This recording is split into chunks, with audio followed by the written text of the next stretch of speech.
আজ আমি মাশরুম দিয়ে একদম নতুনত্ব স্বাদের একটি রেসিপি আপনাদের সঙ্গে শেয়ার করছি। নমস্কার বন্ধুরা, আজকে আরও একটি নতুন রেসিপিতে আপনাদের সবাইকে স্বাগত। এখানে আমি মাশরুম নিয়ে নিয়েছি, আর মাশরুমগুলোকে প্রথমে খুব ভালো করে পরিষ্কার করে নিতে হবে। তাই হাত দিয়ে মাশরুমের যে ওপরের ছালটা আছে এইভাবে আমি ছাড়িয়ে নিচ্ছি। মাশরুমের ওপরে প্রচুর নোংরা থাকে, তাই খুব ভালো করে মাশরুমগুলোকে অবশ্যই পরিষ্কার করে নিতে হবে। ওপরের পোর্শনটা এইভাবে ছাড়িয়ে নিয়ে নিচের যে ডাঁটির অংশটা আছে সেটাকে আমি একটু ছুরি দিয়ে এইভাবে চেঁচে দিচ্ছি, যাতে ডাঁটির অংশটাও খুব ভালোভাবে পরিষ্কার করা হয়ে যায়। নিচের অংশটাকে পরিষ্কার করে ছুরি দিয়ে এইভাবে কেটে নিচ্ছি। মাশরুমের ওপরের অংশটা অনেকটাই বড় আছে, তাই ছুরি দিয়ে এটাকে অর্ধেক করে কেটে নিচ্ছি। আর এইভাবে সমস্ত মাশরুমগুলোকে আমি পরিষ্কার করে নিয়েছি। আমি এখানে 2 প্যাকেট মাশরুম কেটে বেছে পরিষ্কার করে নিয়েছি। আর দেখতেই পাচ্ছেন বড় মাশরুমগুলোকে আমি দুভাগে ভাগ করেছি, আর যে মাশরুমগুলো সাইজে ছোট ছিল সেগুলোকে আমি গোটা রেখে দিয়েছি। এখন গরম জল দিয়ে মাশরুমগুলোকে খুব ভালো করে 2 থেকে 3 বার ধুয়ে নিতে হবে, যাতে মাশরুমের গায়ে লেগে থাকা কোনো রকম নোংরা মাশরুমের ভেতরে না থাকে। মাশরুমগুলোকে ধুয়ে বেছে নিয়ে এবার আমি মাশরুমগুলোকে ভেজে নেব। তার জন্য কড়াইয়ের মধ্যে 1 টেবিল চামচ মতো সর্ষের তেল দিয়ে দিয়েছি। এখানে আপনারা রিফাইন্ড অয়েলও ব্যবহার করতে পারেন। সর্ষের তেল গরম হয়ে যাওয়ার পরে আমি একদম হাই ফ্লেমে রেখেই মাশরুমগুলোকে এর মধ্যে দিয়ে দিচ্ছি।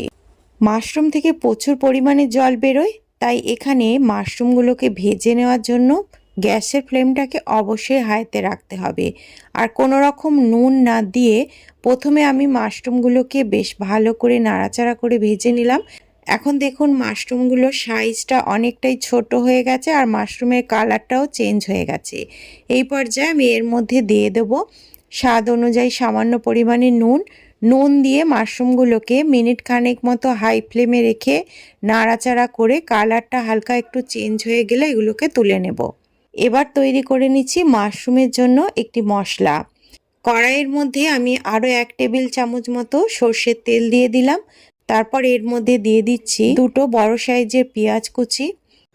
আর পেঁয়াজটাকে লাল করে ভাজবো না, হালকা একটু কালার চেঞ্জ করে পেঁয়াজটাকে ভেজে নেব। তারপর এর মধ্যে দিয়ে দিচ্ছি 4টে কাঁচা লঙ্কা, 8 থেকে 10 কোয়া কাজু বাদাম, আর 2 টেবিল চামচ মতো চারমগজ। এই মশলাগুলোকে এর সঙ্গে মিনিট খানেক নাড়াচাড়া করে নেব, যাতে মশলাগুলো একটু নরম হয়ে যায়। সমস্ত কিছু ভাজা হয়ে যাওয়ার পর এটাকে নামিয়ে ঠান্ডা করে তারপরে পেঁয়াজের একটা পেস্ট তৈরি করে নেব। এখন কড়াইয়ের মধ্যে আরও 1 টেবিল চামচ মতো সর্ষের তেল দিয়ে দিলাম। তেলটাকে গরম করে নিয়ে ফোড়নের জন্য 2 থেকে 3 টুকরো করে গোটা গরম মশলা আমি এর মধ্যে দিয়ে দিলাম।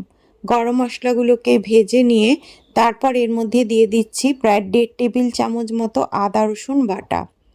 আদা রসুনটাকে অবশ্যই কাঁচা গন্ধ যাওয়া পর্যন্ত ভালো করে কষে নিতে হবে। আদা রসুন কষে নেওয়ার পর এর মধ্যে দিয়ে দেব পেঁয়াজের তৈরি করে রাখা পেস্টটা দিয়ে তারপরে মিক্সিং জারটাকে ধুয়ে অল্প পরিমাণে একটু জলও দিয়ে দিলাম। পেঁয়াজের পেস্টটার ওপরে কিছুটা পরিমাণ জায়ফল নিয়ে আমি গ্রেট করে দিচ্ছি। 1/4 চামচ মতো জায়ফল আমি গ্রেট করে দিলাম।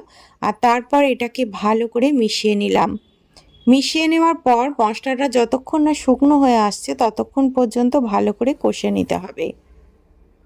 কষতে কষতে মশলাটা যখন এরকম শুকনো হয়ে আসবে তখন এর মধ্যে অ্যাড করব কিছু শুকনো উপকরণ। দিয়ে দিলাম 1/2 চামচ জিরের গুঁড়ো, 1/2 চামচ গরম মশলার গুঁড়ো, 1/2 চামচ কালো গোলমরিচের গুঁড়ো, স্বাদ অনুযায়ী নুন, আর টেস্টটাকে ব্যালেন্স করার জন্য 1 চামচ চিনি। এবার এই সমস্ত মশলাকে আরও একবার বেশ ভালো করে মিশিয়ে নেব। বন্ধুরা, আজকের রেসিপি যদি ভালো লেগে থাকে তাহলে অনুরোধ রইল চ্যানেলটিকে সাবস্ক্রাইব করে ভিডিওটিকে একটি লাইক করার জন্য। মশলা ভালো করে মিশানো হয়ে গেছে। এখন এর মধ্যে দিয়ে দিচ্ছি 1 কাপ মতো ফেটিয়ে রাখা টক দই। এই সময় গ্যাসের ফ্লেমটাকে একেবারে লোতে করে দিয়ে টক দইটা ভালো করে ফেটিয়ে নিয়ে এর মধ্যে দিয়ে দিতে হবে।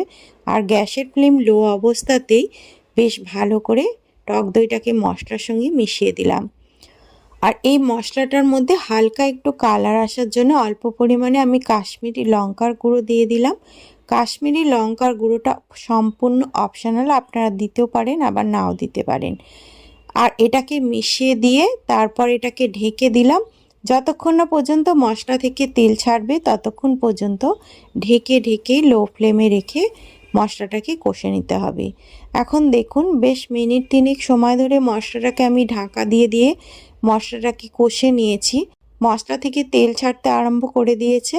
এখন এর মধ্যে আমি দিয়ে দিচ্ছি ভেজে রাখা মাশরুমগুলো, আর মাশরুমগুলোকে দিয়েও ভালো করে মশলাটাকে একবার কষে নিচ্ছি।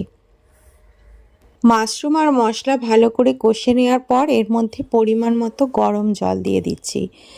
তারপরে সব কিছু ভালো করে মিশিয়ে নিয়ে এর মধ্যে দিয়ে দিচ্ছি 1 টেবিল চামচ মতো কসুরি মেথি। এইটা দিলে এই রান্নার টেস্ট একদম বদলে যাবে। কসুরি মেথি ভালো করে মিশিয়ে দিয়ে তারপরে এটাকে ঢাকা দিয়ে সমস্ত ফ্লেভারটা মাশরুমের মধ্যে যাতে ঢুকে যায়, গ্যাসের ফ্লেমটা একদম লোতে করে দিয়ে প্রায় 3-4 মিনিট সময় ধরে এটাকে কুক করে নেব। ফিরে এলাম 3 থেকে 4 মিনিট পর, ঢাকাটা খুলে নিলাম। এখন দেখছেন ওপর থেকে হালকা একটা সুন্দর কালারও চলে এসেছে। এই পর্যায়ে ওপর থেকে আমি 1 চামচ মতো ঘি দিয়ে দেবো। ঘিটাকে মিশিয়ে নিলেই তৈরি হয়ে যাবে একদম নতুন স্বাদের একটা মাশরুমের রেসিপি। বিশেষ করে রুটি, লুচি, পরোটার সঙ্গে এটা খেতে ভীষণ ভালো লাগে। আজ তাহলে এই পর্যন্তই, দেখা হবে পরবর্তী রেসিপিতে। ধন্যবাদ।